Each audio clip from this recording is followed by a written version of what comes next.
Bonjour à tous et bienvenue à ce webinaire Cartographie des compétences durables en entreprise, bâtir les équipes de demain. Aujourd'hui, on a du beau monde. En tant qu'intervenant, on a Arnaud Herman qui est président d'Ecolern. Nous avons également Catherine Brennan qui est directrice des opérations de Burdeo. Burdeo qui est voilà, un cabinet de recrutement leader sur les métiers à impact positif. Et nous avons également Nicolas Savier, qui est responsable de projet formation transition écologique pour AXA, et plus particulièrement AXA France. Donc aujourd'hui, voici le programme. On commencera avec une introduction de la part de Arnaud Herman qui va nous présenter un petit peu les compétences durables en 2024, qui va vraiment refaire, voilà, nous présenter le paysage actuel des besoins en entreprise grâce notamment à une étude que Ecolern a réalisée et un référentiel. Voilà, je vous tease un petit peu. Ensuite, on va enchaîner en passant des études à la pratique avec deux témoignages terrain, donc le témoignage de Nicolas et le témoignage de Catherine. Et on terminera avec une conclusion sur l'impact de la formation dans la transformation durable d'une entreprise. Évidemment, il y aura un temps de questions-réponses pour que vous puissiez poser toutes vos questions. Donc encore une fois, je vous le rappelle, n'hésitez pas à poser vos questions tout au long du webinaire. Donc on essaiera d'y répondre par écrit, mais on prendra aussi un temps pour répondre à toutes ces questions directement à l'oral. Donc n'hésitez pas à poser vos questions. Et sans plus tarder, je laisse la parole à Arnaud Herman, qui va nous présenter cette première partie. Merci beaucoup Mao et bonjour à toutes et à tous. Ravi de vous retrouver. Euh, eh bien, euh, pourquoi vous proposez aujourd'hui ce webinaire sur la question des compétences et la cartographie de ces compétences dans l'entreprise en matière de développement durable? Eh bien, tout simplement parce qu'on a le sentiment que ça reflète un certain nombre de signaux faibles qu'on voit monter dans l'entreprise sur ces questions-là. Donc, pour revenir un peu en arrière, si on rembobine, on voit très bien que là, ça fait 2, 3 ans, 4 ans que les enjeux de développement durable montent de façon très critique et s'invitent de façon fracassante dans le fonctionnement des entreprises, dans les ordres du jour des comités de direction, même des boards.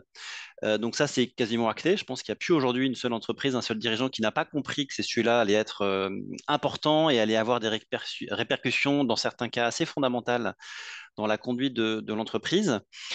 Et cette réflexion avançant, chemin faisant, on arrive à un moment où la question de la compétence se pose. À savoir, deux questions en réalité qui sont posées. C'est, eh bien, ces nouveaux sujets sociaux, environnementaux, euh, est-ce qu'ils vont nécessiter des compétences différentes que mon entreprise a ou n'a pas? Là, on a quand même un certain nombre d'études qui ont été réalisées ces derniers mois, ces dernières années. Je pense au rapport Jouzel, qui a focalisé la question de la formation, de la sensibilisation dans les enseignements secondaires et supérieurs. Le Shift a fait beaucoup aussi de travaux pour révéler les compétences associées au plan de transformation écologique et un certain nombre d'autres études. Et la conclusion est assez claire. Oui, les enjeux écologiques, sociaux, de développement durable appellent des compétences nouvelles qui sont partiellement ou présentes ou voire pas du tout présentes aujourd'hui dans le champ de compétences traditionnelles de l'entreprise, considérant tous les métiers, du dirigeant au collaborateur, que ce soit l'école bleue, l'école blanche. Et la deuxième question qui peut se poser à partir de là, c'est bah, s'il y a des compétences nouvelles à acquérir, eh bien enfin déjà sont-elles existantes dans l'entreprise? Quelle est la profondeur de l'enjeu d'acquisition de compétences que je dois déployer? Donc là, c'est une question qui est beaucoup plus récente, qui sous-tend un sujet fondamental qui est le sujet du plan de formation, et qui sont des mots que nous entendons, nous, de plus en plus dans la bouche de nos interlocuteurs en entreprise. Alors, on a la chance, nous, Ecolern, d'être en tant qu'acteur de la formation qui délivre des compétences avec des programmes certifiants, d'être un peu à l'avant-garde de ces débats, et on perçoit beaucoup de signaux faibles aujourd'hui sur le fait que les fonctions RH commencent à se poser ces questions-là Alors, on y reviendra et ce sera l'objet des quelques illustrations sur les deux études que je vais vous présenter. On est très clairement à l'avant-garde. Aujourd'hui, très peu d'entreprises en sont à ce niveau de maturité d'avoir soit déjà conçu des plans de formation durable. À ma connaissance, ça se compte sur les doigts d'une main, qui commencent à se poser des questions en ces termes-là. Il y en a un petit peu plus, mais c'est réservé à des entreprises peu nombreuses. Mais la question est posée en ces termes. Et pas plus tard qu'hier, j'assistais à une présentation de LinkedIn qui a la chance de s'asseoir sur des données innombrables à travers son réseau social. Et ils avaient réalisé une étude sur la question des emplois verts et des compétences vertes, vertes étant tous les savoir-faire associés à la transformation écologique. Et au-delà de pointer du doigt que émerger de façon assez nette des besoins de nouveaux métiers verts, un des enseignants clés de leur étude, c'était de dire que au-delà de nouveaux métiers verts, ce qui allait profondément être transformé, c'est la fiche de poste de chacun des métiers. C'est-à-dire que un métier donné, un expert en marketing, un expert achat, etc., demain devra faire évoluer le descriptif de son poste pour intégrer de nouvelles compétences avec deux coups de bélier de transformation de ces compétences que sont le digital en général et l'intelligence artificielle en particulier et le durable. Donc, c'est de ça dont il s'agit et qu'on va essayer d'évoquer tout au long de ce webinaire. Alors, si on rentre un peu plus dans le détail, donc il se trouve que chez Ecoleur, on fait un baromètre autour des enjeux de compétences durables depuis 3 ans. Donc, on a livré la dernière édition il y a quelques semaines. Et si on passe en page suivante, Mao, et même en page encore d'après. Donc, j'ai gardé deux planches sur la quarantaine de questions qu'on pose chaque année qui était de façon très grossière. Voilà, quand on pose la question à nos répondants, une centaine de personnes d'entreprises très diverses. Première planche, et puis j'irai sur la deuxième. Première planche était quels sont les grands sujets qui méritent votre attention en matière de développement durable aujourd'hui en entreprise. Et la seconde planche que je vous montrerai juste après, c'est quels sont les métiers pour lesquels vous avez besoin de renforcer vos équipes.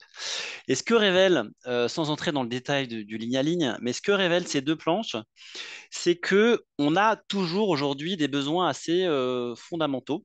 Euh, on est encore aujourd'hui beaucoup drivé soit par de l'outillage fondamental de la fonction RSE.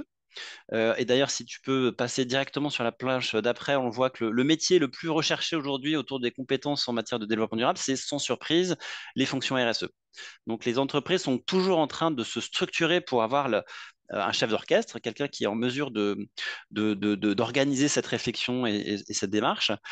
Mais aussi, on voit que les enjeux réglementaires sont extrêmement puissants dans l'identification des priorités. On le voit, le numéro 2 en termes de métier, ce sont toutes les fonctions finance.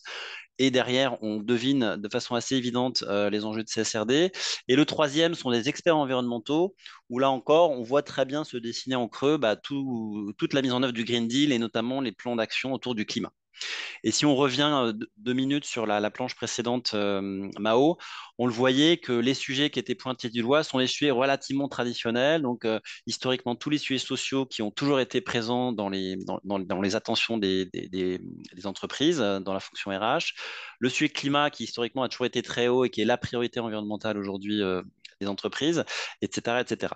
Donc, si on observe aujourd'hui, à l'instant T, ce que les entreprises nous disent en termes de besoins de compétences, en fait, on ne révèle pas du tout cette dimension de structuration profonde des plans de compétences. On voit plutôt qu'on est dans une étape de rattrapage et de réponse à l'obligation réglementaire. Maintenant, si on avance et qu'on va sur la deuxième partie où je vais évoquer le référentiel de compétences que Ecolearn a mis en place, et tu peux même passer directement à la page d'après, Mao. Et on le verra après, on a testé les différentes composantes de ce référentiel de compétences. On voit des choses un peu plus fines se dessiner.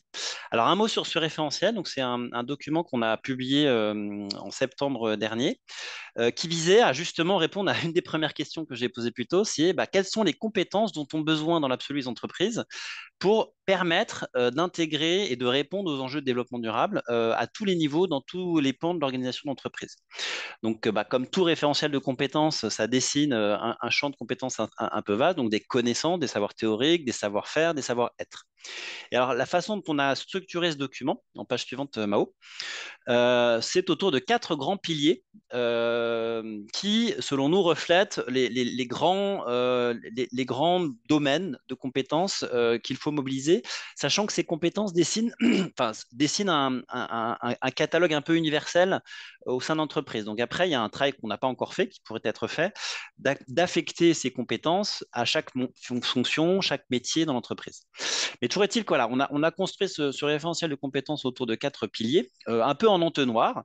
Donc vous avez un premier pilier, les fondamentaux scientifiques de la durabilité, qui est voilà, très porté sur la compréhension scientifique des enjeux environnementaux et un petit peu le dessin de toute la structuration économique en lien entre la durabilité et le fonctionnement de l'entreprise. Alors, je vois la question de Jean Vatin au Gouard. Vous pouvez trouver le référentiel sur le site internet d'Ecolab. Un deuxième pilier qui vient plutôt déposer donc, les enjeux sociétaux de la relation entre l'entreprise et son écosystème général, qui vient plutôt approfondir les enjeux juridiques, sociaux, la relation partie prenante, donc un peu un cran plus loin entre l'interaction entre l'entreprise et son environnement proche. Un troisième pilier qu'on a nommé les systèmes d'action socio-économique de l'entreprise, qui vient vraiment déposer tous les enjeux, enfin dessiner tous les enjeux de structuration des différents pans de l'entreprise par rapport au développement durable. Donc la question de la gouvernance, la question de l'offre, la question de la répartition de la valeur, etc., etc. Et enfin, un dernier pilier, mode opératoire de la transformation durable, qui est vraiment la boîte à outils. Donc vraiment les aspects très opérationnels, faire une ACV, ce genre de choses. Donc ça, c'est le référentiel de compétences. Donc là, vous avez la structure et derrière chacun de ces 40 points, vous allez avoir à peu près 200 compétences qui sont identifiées, qui agrémentent ce référentiel.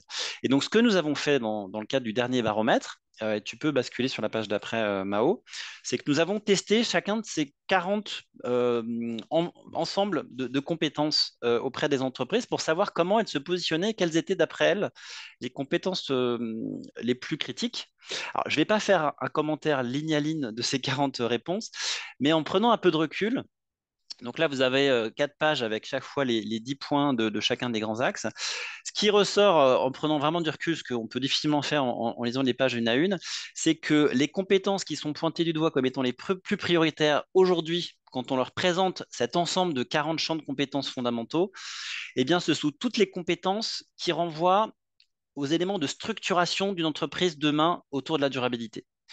C'est-à-dire, là, typiquement, dans cette première planche, c'est toute la place de l'entreprise dans l'ensemble de développement. Donc, ça répond à la question de la croissance. Si on passe directement à l'axe 3, en fait, on voit que c'est l'axe qui suscite le plus de besoins. Donc, quand on regarde avec recul toutes les réponses sur les 4 axes, c'est cet axe-là qui est précisément l'axe sur lequel on détermine quelles sont les compétences requises pour redessiner les structures, les pans de fonctionnement de l'entreprise sur son offre, sur sa gouvernance. Et donc, l'enseignement qu'on tire de cette étude, c'est de voir que aujourd'hui, les entreprises prennent conscience que nous sommes entrés dans une nouvelle ère où la structure même des entreprises va probablement devoir évoluer, que ça fait appel à des compétences qui sont très différentes, ou en tout cas des savoir-faire, des savoirs méthodologiques, des savoir-être nouveaux, qui sont probablement non existants dans l'entreprise et qui voilà, dessinent en creux le fait qu'il va y avoir un travail de formation qui est assez phénoménal à réaliser pour se préparer à cette étape. Donc, pour conclure et avant de passer la parole à nos deux témoins, ce qu'on retient, c'est que voilà, on est au tout début de ce mouvement de réflexion sur des plans de formation à la compétence durable. Clairement, aujourd'hui, on n'y est pas, et je crois que Catherine pourra le confirmer par rapport aux demandes de recrutement qui sont réalisées aujourd'hui. Mais aujourd'hui, la demande de recrutement est plutôt pour combler le manque passé, c'est-à-dire structurer la fonction RSE et répondre aux impératifs réglementaires immédiats. Mais se dessinent en toile de fond des réflexions un peu plus nourries, et Nicolas de AXA en sera une bonne illustration. Il y a quelques entreprises en France, et de plus en plus, me semble-t-il, qui commencent à intégrer cette profondeur de transformation qui se dessine et qui commencent à structurer une réflexion sur quelles sont les formations et les compétences à acquérir pour se préparer à cet élan de transformation qui se dessine devant nous. Voilà, merci Mao. Maintenant, je pourrais laisser la parole à Nicolas.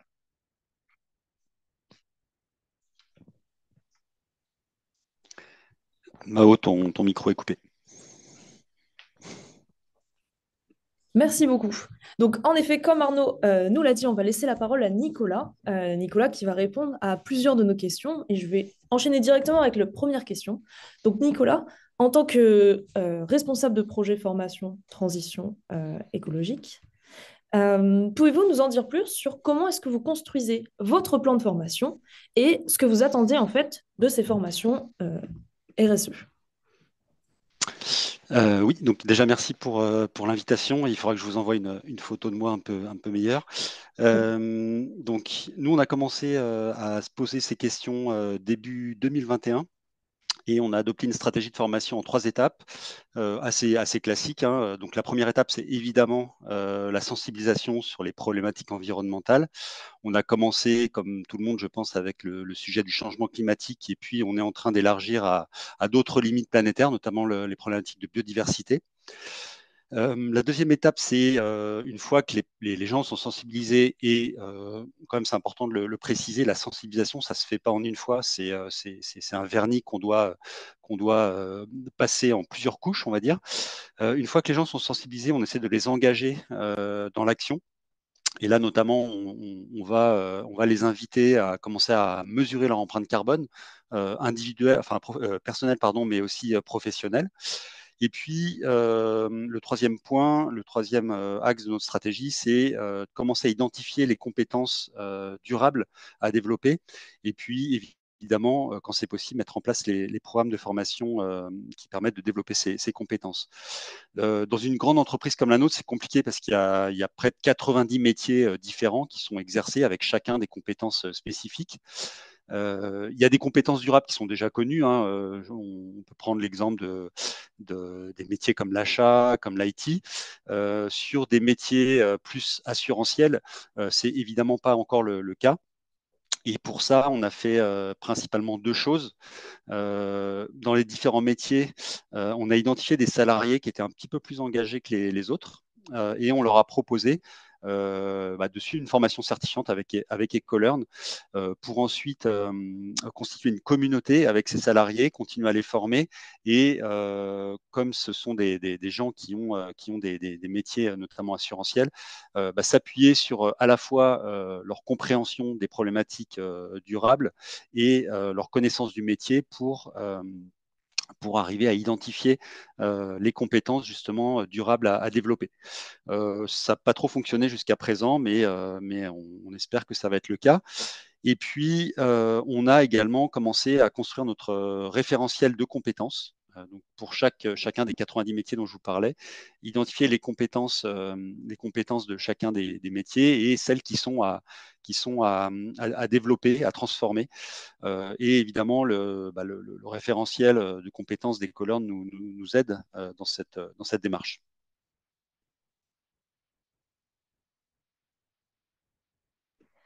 Merci beaucoup, Nicolas. Très intéressant. Je vois qu'on a une question de Benjamin qui demande pourquoi est-ce que ça n'a pas trop fonctionné.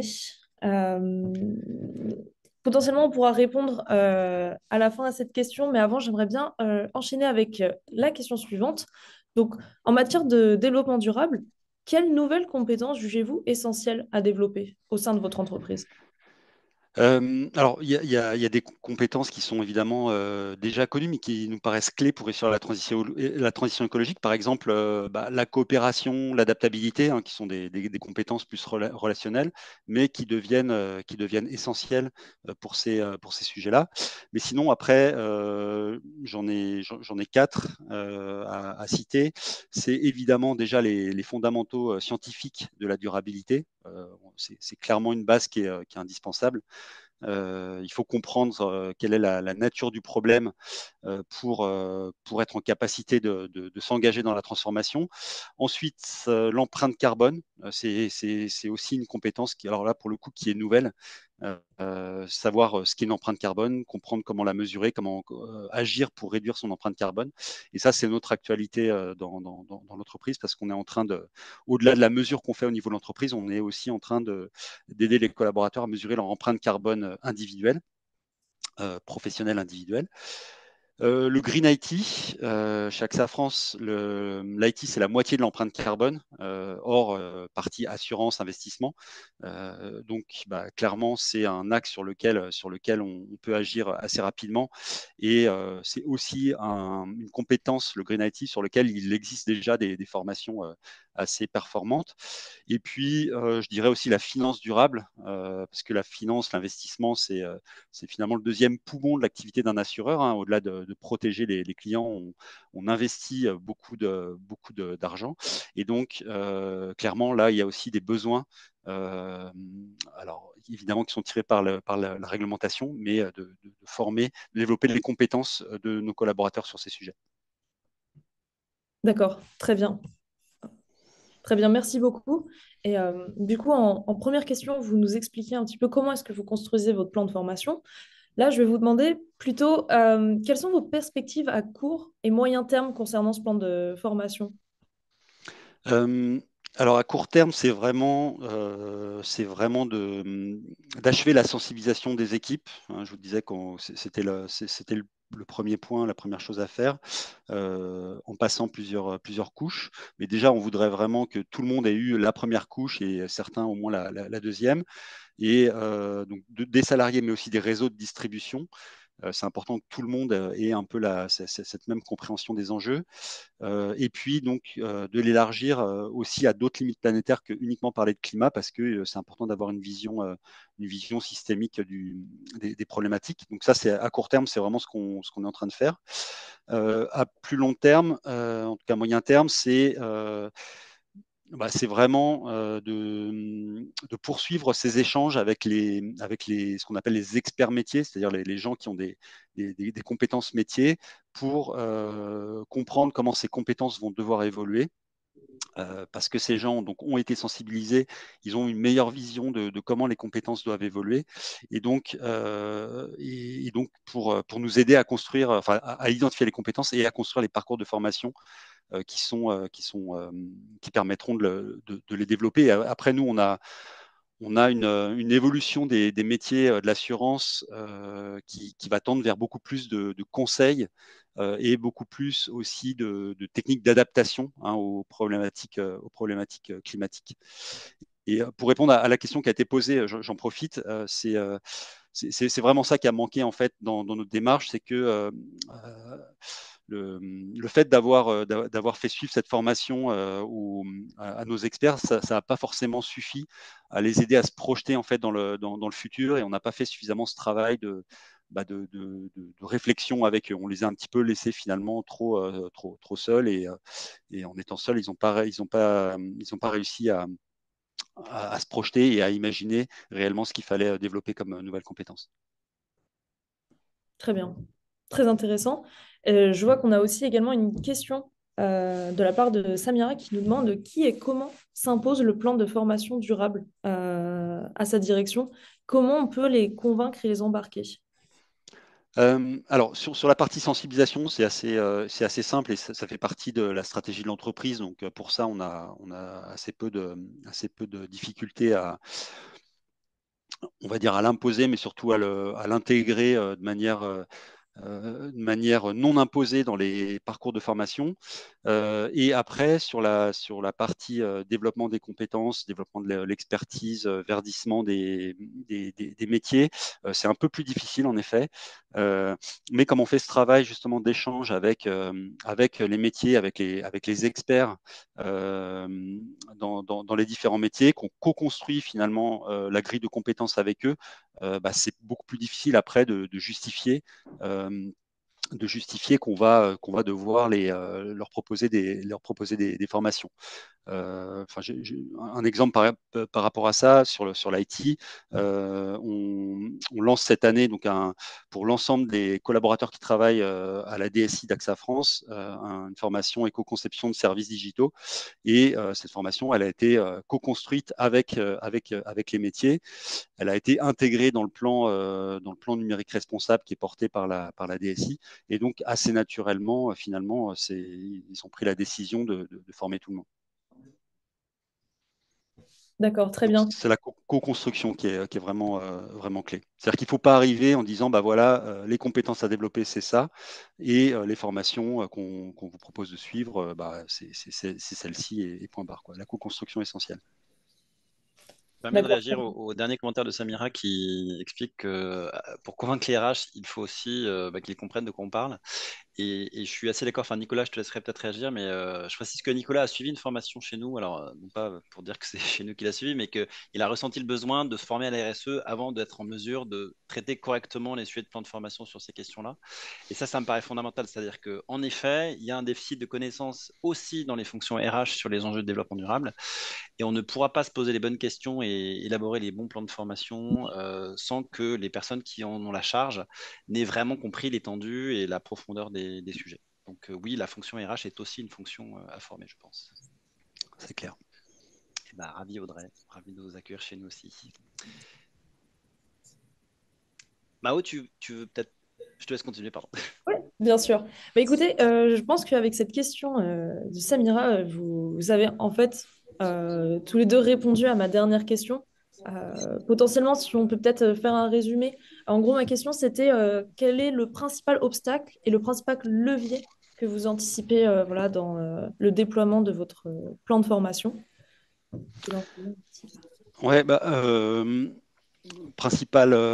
Alors, il y en a peut-être plusieurs, mais on va dire concernant les obstacles, effectivement, il faut que tout le monde soit embarqué. Arnaud a parlé de la DRH, c'est essentiel. Il faut que les dirigeants aussi le soient, évidemment. Euh, donc, il faut qu'ils soient sensibilisés. Peut-être qu'il faut qu'ils soient incentivés aussi sur le sujet. C'est le cas chez nous. Mais à un moment donné, s'ils font pas la promotion des formations, des plans de formation qu'on pousse pour leurs équipes, bah, ça mettra beaucoup plus de temps. Et puis, la difficulté aussi, c'est qu'il y a quand même beaucoup de sujets de formation. On parlait justement de data IA, qui est aussi un axe important. Il y a le réglementaire, il y a toutes les formations liées au métier, sécurité informatique, etc., etc. Et donc, il faut réussir à intégrer en fait ce sujet de la durabilité et notamment de la transition écologique dans les parcours de formation pour être le plus RSE by design et pas en faire un sujet de plus finalement à adresser. Et ça, c'est une difficulté, un obstacle. Et après, sur les leviers, bah, il y a vraiment énormément de leviers. De toute façon, il suffit de lever les yeux et de regarder ce qui se dit dans la presse, etc. On parle du sujet tout le temps, forcément. Bah, mais après, les leviers, c'est SRD qui va générer de la concurrence entre les entreprises sur on va dire la mieux-disance environnementale. Et donc, forcément, ça va encourager les gens à se former.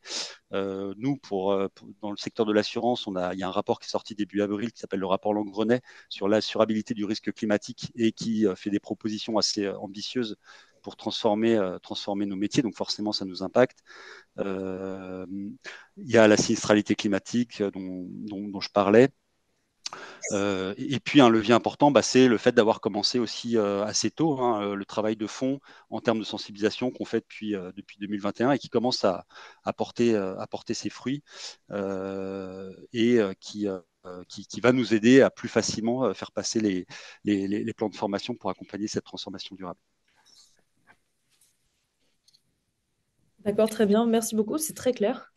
Et je pense que c'est une bonne manière de clôturer ce témoignage de Nicolas. Donc n'hésitez pas toujours si vous avez des questions qui vous viennent, à les poser. Il y aura un temps de questions-réponses qui sera dédié vraiment à tous nos intervenants. Et euh, je pense que on va pouvoir enchaîner directement avec le témoignage de Catherine Brennan, qui est, Merci. encore une fois, je le rappelle, directrice des opérations chez Burdeo. Donc, Catherine, bonjour, enfin rebonjour. Bonjour. Bah oui. Je vais enchaîner tout de suite avec la première question. Donc voilà, pour donner un petit peu de contexte, donc en 2023, vous avez formé l'ensemble de vos collaborateurs aux pratiques de développement durable chez Ecolearn. Est-ce que vous pourriez m'en dire plus sur les motivations de cette décision et ainsi que la méthodologie employée pour la mise en œuvre de ces formations? Absolument. Et merci beaucoup de nous avoir conviés à cet événement aujourd'hui. Alors, nous, on est complètement différents d'AXA, hein. On est une PME, 17 personnes. On n'a pas de département RH et encore moins de personnes en charge de plans de formation. Et on pourrait aussi se dire pourquoi est-ce que le cabinet pionnier et leader des métiers RSE va se former sur la RSE? Pas mal de questions. Donc, nos motivations, vous allez voir, elles étaient de plusieurs ordres. Donc, effectivement, notre métier, c'est de trouver les bons profils et les bonnes compétences pour les entreprises sur cette thématique de la durabilité. Ce qui veut dire qu'on doit faire deux choses, à minima. C'est accompagner nos clients dans la définition de fiches de poste, de périmètre de poste, parce que comme Arnaud et comme Nicolas l'ont dit, on est quand même sur des sujets qui sont encore des sujets récents, qui sont en pleine transformation. Je suis 100% aligné avec Arnaud quand il nous mentionne l'intégration de la RSE dans les métiers et comment tout ça, ça va évoluer. Donc, en fait, on a quand même un rôle d'accompagnement et de conseil de nos clients. Et puis, de l'autre côté, les candidats, quand on va les chercher, quand vous avez un consultant qui va essayer de voir si le candidat est le bon pour le poste, il doit être en capacité de challenger ce candidat, de comprendre exactement ce qu'il a fait, le niveau de profondeur de l'expérience qu'il a eue. Et si en face, nos consultants ne sont pas formés, vous comprendrez que c'est un petit peu compliqué de pouvoir mener ces deux missions à bien. Donc ça, c'était une des raisons. La deuxième raison, non négligeable, c'est que nous côtoyons beaucoup de professionnels qui nous appellent en nous disant voilà, j'ai vraiment envie d'aller sur des métiers à impact, j'ai vraiment envie d'avoir du sens, voilà ce que je fais aujourd'hui, comment j'y vais? Alors, dans les réponses qu'on fournit, on parle effectivement de formation, ce qui est d'ailleurs, et ça fera plaisir à Arnaud, mais il le sait, mais c'est quand même la question qu'on nous pose le plus souvent. Quelle formation je dois faire pour pouvoir m'engager sur ces métiers? Et en fait, rien de tel de pouvoir y répondre en toute honnêteté et avec conviction quand on l'a fait soi-même. Donc ça, c'était aussi une autre raison. Et la troisième raison, c'est que nous sommes une entreprise engagée, une des premières Bicorp, société à mission, on a signé la charte du Global Compact. Donc ça, c'est bien. Mais si les collaborateurs ne le vivent pas de l'intérieur, sont pas capables de l'expliciter, sont pas en capacité de voir pourquoi on a cet engagement-là, il y a une sorte de dissonance. Donc en fait, tout ça pour dire que on avait beaucoup d'intérêt à ce que l'ensemble des collaborateurs de Burdeo, et ce ne sont pas uniquement les consultants, c'est vraiment l'ensemble des collaborateurs, suivent cette formation. Alors, je dois quand même ajouter que pour certains d'entre nous, nous avions une formation initiale sur ces sujets-là.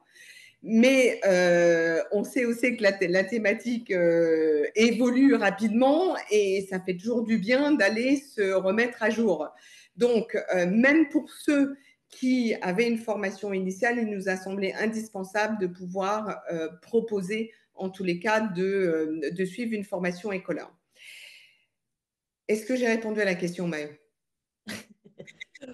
Ça me paraît assez clair. Ok. Ça tombe bien, je vais pouvoir enchaîner avec ma question suivante. Donc voilà, depuis cette formation globale de vos employés, est-ce qu'il y a eu une suite? C'est-à-dire, est-ce qu'il y a eu des changements? Vous parliez du fait qu'il n'y avait pas de plan de formation dans l'entreprise à l'époque. Est-ce que maintenant, il y a des changements par rapport à ce sujet?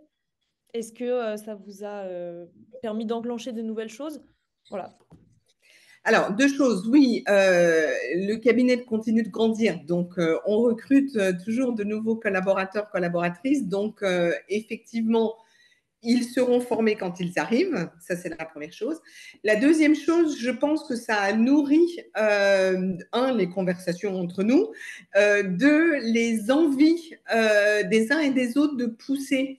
Ça, c'est vraiment quelque chose que j'ai remarqué, de pousser sur certains sujets. De vraiment se tenir au courant, c'est-à-dire que ça a développé aussi cette envie de veille. Et on sait à quel point c'est important sur nos sujets d'être toujours en veille. D'accord, très bien. Très intéressant.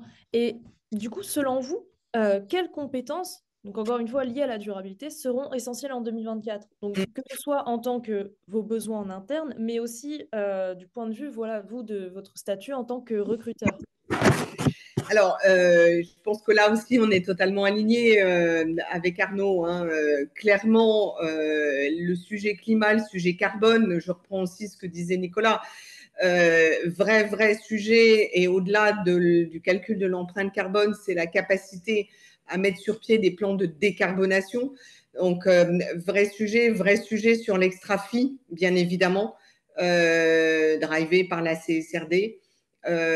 Et ensuite, moi, ce que j'ai envie de dire, c'est que les compétences qui sont aujourd'hui recherchées, ce sont des compétences métiers existantes sur lesquelles il faut absolument ajouter ce prisme de la durabilité. Je vous donne 2 exemples rapides. On a parlé d'intelligence artificielle, on a parlé de data. Pour moi, c'est indispensable pour les entreprises aujourd'hui d'avoir des expertises data, intelligence artificielle, mais sous le prisme de la durabilité. L'aspect juridique, on commence à avoir des juristes RSE, et par exemple aussi des compétences de PMO. Parce que en fait, le sujet qui est traité est très souvent un sujet qui fait appel à de la gestion de projets complexes, avec différents niveaux de complexité, tout ça enrobé dans du systémique. Et du coup, avoir des compétences de PMO, ça devient quelque chose qu'on nous demande, qu'on ne nous demandait pas avant et qu'on nous demande maintenant. Voilà. Et après, totalement double casquette, intégration de la RSE dans les métiers, enfin, ça, c'est. Voilà. Non seulement on y croit, mais on commence à voir cet aspect-là aussi. D'accord, très bien. Merci beaucoup. Alors, du coup, dernière question. Est-ce que vous m'entendez bien? J'ai l'impression qu'on a un petit problème de son. On vous entend, mais. Très bien, parfait. Dernière question. Donc, un petit peu comme la question que j'ai posée à Nicolas, est-ce que vous avez rencontré des obstacles ou alors des problématiques particulières lors de l'implémentation de ces formations? Et est-ce que vous avez aussi potentiellement des leviers à nous présenter également? Alors, sur les freins ou les obstacles, il faut dire la chose suivante, c'est que ce n'est pas toujours facile de suivre une formation quand on travaille. Hein, il faut au départ être conscient de l'investissement aussi que ça demande. Et je pense que l'entreprise a un rôle à jouer dans le soutien donné aux collaborateurs, de définir ou de sacraliser, entre guillemets, durant le temps de la formation, des moments pour que le collaborateur ait vraiment l'espace nécessaire et le temps nécessaire à y dédier.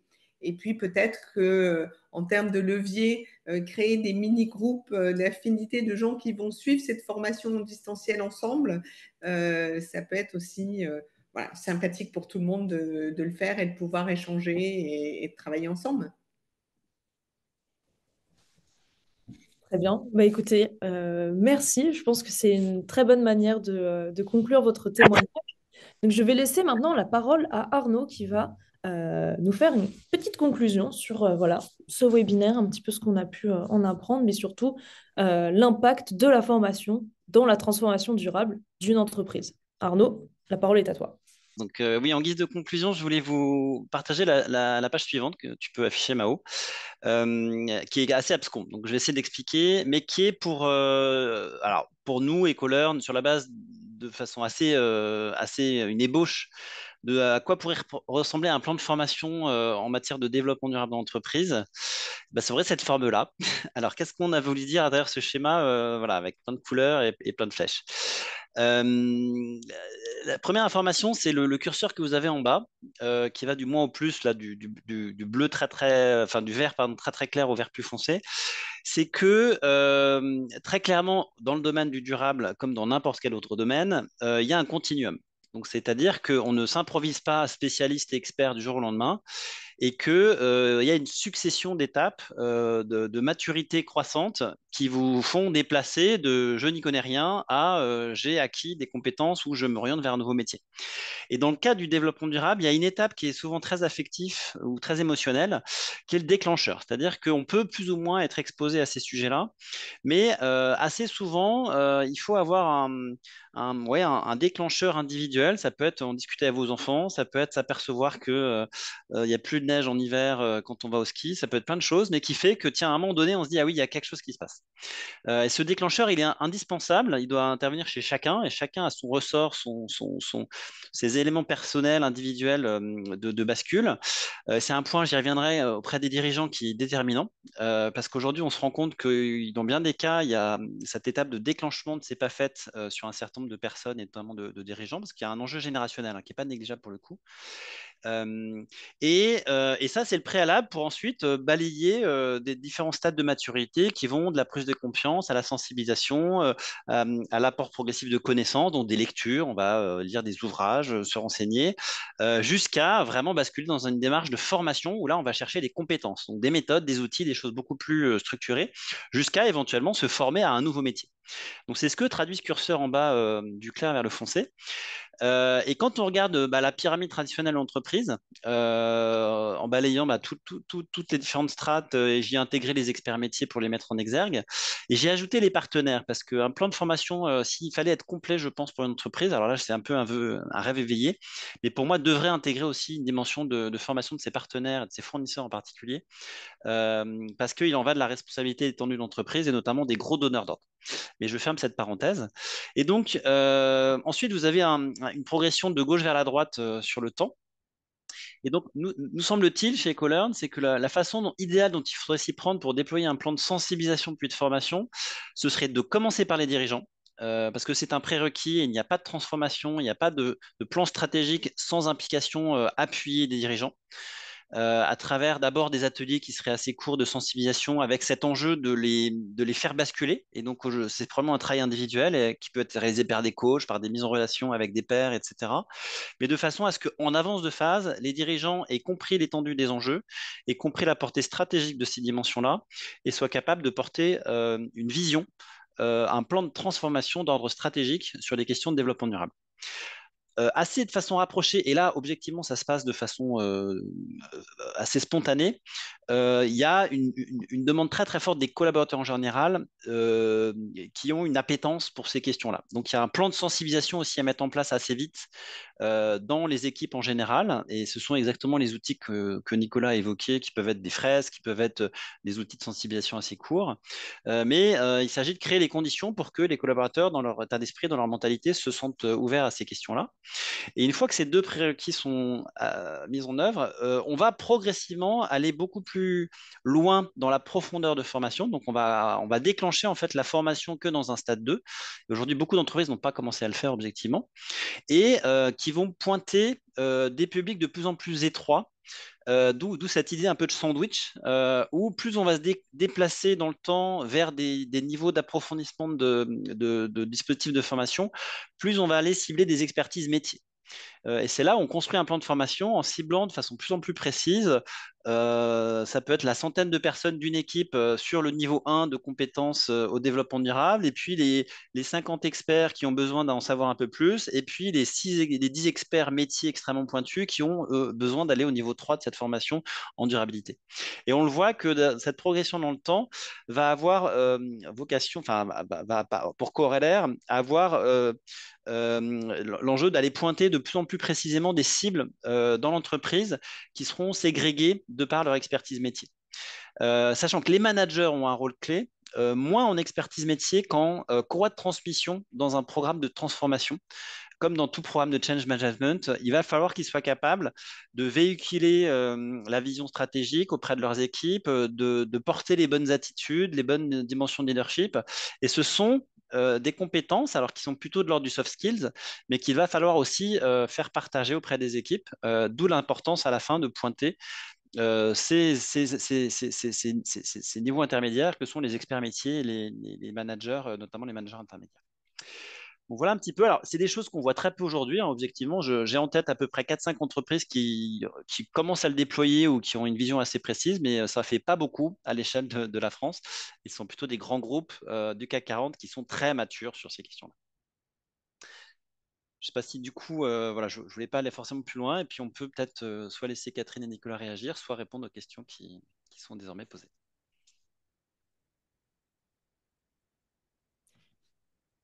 Juste, si vous voulez, je peux prendre la question sur l'IA parce que c'est une question intéressante. Vous m'entendez? Oui, très bien. Ouais. Beaucoup d'entreprises ont finalement une stratégie, enfin, on l'a dit en introduction, une double stratégie de développement sur la technologie IA, data et sur la RSE, sur la durabilité. Et en effet, parfois, ça peut être difficile de concilier les deux. Et moi, nous, ce qu'on fait, c'est que on mesure systématiquement en fait l'empreinte environnementale de l'IT. Et donc, sur tous les projets, notamment les projets IA, il y aura une mesure d'impact qui va être réalisée et donc qui permettra de savoir si les projets doivent être conduits à leur terme ou si finalement l'impact est trop important par rapport aux gains qu'on peut en espérer. Donc voilà, je pense que la mesure de ce point de vue-là est vraiment clé pour pouvoir prendre les bonnes décisions. Très bien, merci beaucoup Nicolas. Est-ce qu'un autre intervenant veut réagir? Ou est-ce que je... Une question qui vient de m'être posée directement. Est-ce qu'on recrute sur tous les secteurs d'activité? La réponse est oui. Tourisme, hôtellerie, et quels sont les besoins les plus prégnants? Alors, tourisme, hôtellerie, oui. C'est pas le secteur qui recrute le plus actuellement. Arnaud, peut-être que tu auras toi un point de vue sur ce secteur d'ailleurs. Mais en termes de compétences et de problématiques, elles vont dépendre beaucoup du niveau de maturité de l'entreprise. C'est-à-dire qu'une entreprise qui démarre, qui s'engage dans cette démarche RSE, elle aura plutôt au départ besoin d'un profil assez transverse, couteau suisse, qui pourra aborder un certain nombre des sujets. Si elle a déjà un niveau de maturité élevé ou plus élevé, elle sera peut-être sur des thématiques plus précises et techniques, et c'est ce qu'on disait hein, en début d'intervention, des sujets carbone, des sujets de reporting extra-financier, mais aussi quand elle fabrique des produits, on peut être sur des sujets d'éco-conception, d'analyse de cycle de vie. Voilà.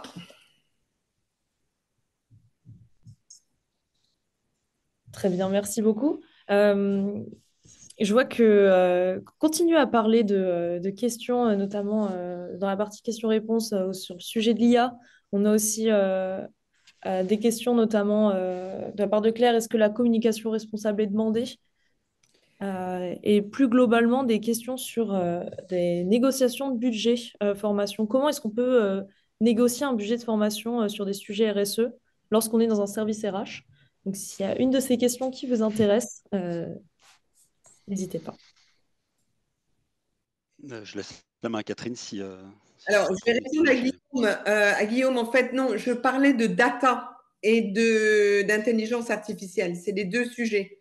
C'est-à-dire la collecte de la donnée. Qu'est-ce qu'on collecte comme données? Qu'est-ce qu'on en fait? C'est dans cette optique-là et l'intelligence artificielle, parce qu'effectivement, on peut se dire qu'à un moment donné, elle peut venir aussi en aide à toutes ces fonctions de reporting, parce qu'il y a quand même un vrai sujet aujourd'hui dans les entreprises qui est de mesurer. Elles mesurent absolument tout. La mesure de l'impact. Et voilà, vous avez des sujets aussi comme l'affichage environnemental, qui veut dire qu'il faut aller collecter, encore une fois, beaucoup de données, qu'il faut savoir les traiter pour pouvoir ensuite les utiliser en fonction de la réglementation ou de ce qu'on veut en faire. Donc voilà, c'était intelligence artificielle et data. Nicolas, si tu veux bien répondre sur la question des budgets, je pense que c'est Oui, une question qui est oui, légitime. tout à fait. Tout à fait. C'est une question effectivement importante. J'ai pas de recette magique, hein, évidemment, mais en tout cas, ce qui est clair, c'est que la sensibilisation des décideurs est clé faire comprendre en fait les, les faiblesses de l'entreprise, enfin, que l'entreprise peut avoir si elle n'évolue pas rapidement sur ces sujets, c'est essentiel. Alors évidemment, ça va dépendre des secteurs, mais il existe énormément de ressources qui permettent d'arriver à ce résultat. Je vous parlais tout à l'heure du rapport Langrenay pour l'assurance et de la hausse de la sinistralité climatique. Nous, clairement, dans notre secteur, on a commencé à faire énormément de fresques du climat à partir de septembre 2022. Et je ne sais pas si vous vous rappelez ce qui s'est passé pendant l'été 2022. On a eu les incendies dans le sud-ouest. Avant ça, on a eu les grêles. Et forcément, quand notre business model, parce que nous, clairement, on indemnise ce genre d'événement, notre business model est menacé de manière aussi directe, forcément, les gens s'y intéressent et prennent conscience de l'importance finalement de transformer les métiers et de se préparer à ça. Donc, je ne sais pas si votre entreprise est aussi touchée par le risque physique que la nôtre, mais il faut réussir à trouver l'argument qui va sensibiliser vos dirigeants et vos décideurs, en tout cas au niveau RH. Mais il y a vraiment beaucoup de ressources qui existent par rapport à ça. Et par rapport à la question qui m'adressait directement sur le seuil acceptable gain vs impact pour les projets d'IA, honnêtement, là, je ne peux pas répondre parce que je ne travaille pas dans l'IT, mais on a des gens chez nous qui sont experts sur le sujet. Et puis alors, il y a une question qu'on avait évoquée, mais auquel on n'a pas répondu. Peut-être pour toi, Catherine, la communication responsable, est-ce que c'est un sujet qui est demandé en termes de recrutement? Alors, c'est un sujet qui intéresse beaucoup de candidats. C'est un sujet pour lequel nous n'avons pas de poste. C'est pas là où on a le plus de postes. J'ai l'impression que ce sont des évolutions en interne, en fait, qui permettent aux entreprises de pouvoir pallier à ce besoin. C'est-à-dire, c'est vraiment de l'évolution interne. Très bien. Merci, Catherine. Et puis, je vois une dernière question qui pourrait être une question de conclusion qui vient de poser Bruno.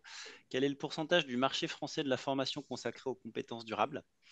Je n'ai pas de chiffres, mais c'est infinitésimal, malheureusement. Il y a très peu d'acteurs en réalité. Quand vous regardez de façon les propositions qui sont faites par les acteurs de formation traditionnelle, les universités, les écoles, ils ont tous lancé des programmes, mais c'est très marginal au regard de l'étendue de leur portefeuille de formation qui est proposé en formation initiale ou formation continue. Il y a un certain nombre de nouveaux acteurs qui ont émergé, comme nous, comme d'autres, mais peu sont certifiants. D'ailleurs, je crois même qu'on est un des rares acteurs de formation certifiante nouveaux en France. Donc malheureusement, c'est plutôt une bonne nouvelle pour nous, mais globalement, à l'échelle du secteur d'activité globale, c'est pas une bonne nouvelle. Donc il va falloir qu'il y ait un gros effort de développement de l'offre de formation parce que le besoin de compétences est immense. Il va falloir le résoudre idéalement dans une échelle de temps assez courte. On a entre 5 et 10 ans pour assurer des transformations assez profondes dans la façon dont l'entreprise fonctionne pour faire écho aux grands risques que Nicolas rappelait et bien d'autres que les changements climatiques. Mao, je te laisse peut-être dire le mot de la fin. Eh bien, parfait. Tout d'abord, merci à tous d'avoir suivi notre webinaire. On est pile poil dans les temps. C'est assez rare, donc je pense qu'on peut déjà se féliciter pour ça. Voilà, donc pour rappel, évidemment, le replay et les slides vous seront envoyés, ainsi que je vois qu'il y a plusieurs fois des questions par rapport au baromètre, ainsi que le référentiel, ils vous seront envoyés aussi par mail. Il faudra attendre d'ici quelques jours, mais vous inquiétez pas, ça va arriver. Voilà. Plus d'informations, n'hésitez pas. On a aussi Ecolearn propose une newsletter. Donc voilà, si vous avez un petit peu envie d'en savoir plus sur les actualités durables d'Ecolearn, on a également une communauté. Voilà, encore une fois, tout ça, ce sera accessible directement dans les slides qu'on vous enverra. Et pour toujours, si jamais vous êtes intéressé pour échanger avec Ecolearn, que ce soit sur des formations ou avoir plus d'informations, n'hésitez pas à aller sur notre site internet. On a notre adresse email qui est présentée juste ici et notre numéro de téléphone. Voilà. Merci beaucoup. Merci d'être venu. Et puis, à très bientôt, j'espère.